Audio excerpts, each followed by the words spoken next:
à voir comment mettre en œuvre cette parole, prêter sans attendre en retour. D'abord, c'est la faillite de toutes les banques, mais il n'y a pas de société possible s'il n'y a pas de réciprocité.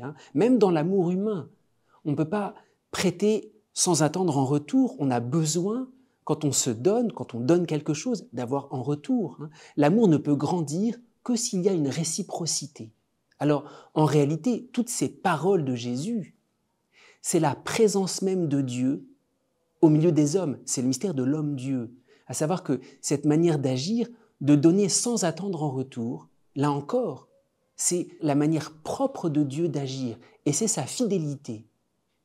Si nous sommes infidèles, lui demeure fidèle. Dieu n'a pas besoin de réciprocité pour nous aimer.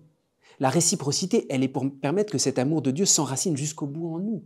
Mais Dieu demeure fidèle, c'est-à-dire Dieu ne reprend pas son don. Dieu n'a pas besoin d'une réponse pour pouvoir nous aimer. Il nous crée, il nous regarde dans un amour éternel.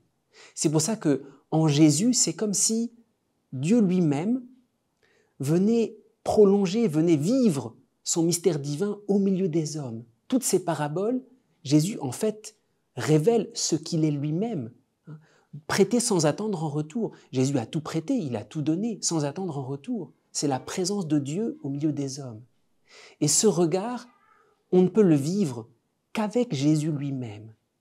Jésus lui-même vient prolonger en nous-mêmes sa manière d'agir, prêter sans rien attendre en retour. Là aussi, la réciprocité, elle est nécessaire pour pouvoir vivre dans une société.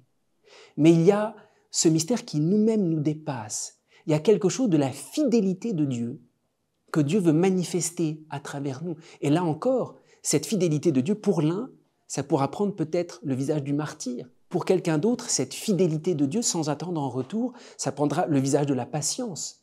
Jésus va nous indiquer à chacun comment incarner, comment prolonger son propre mystère.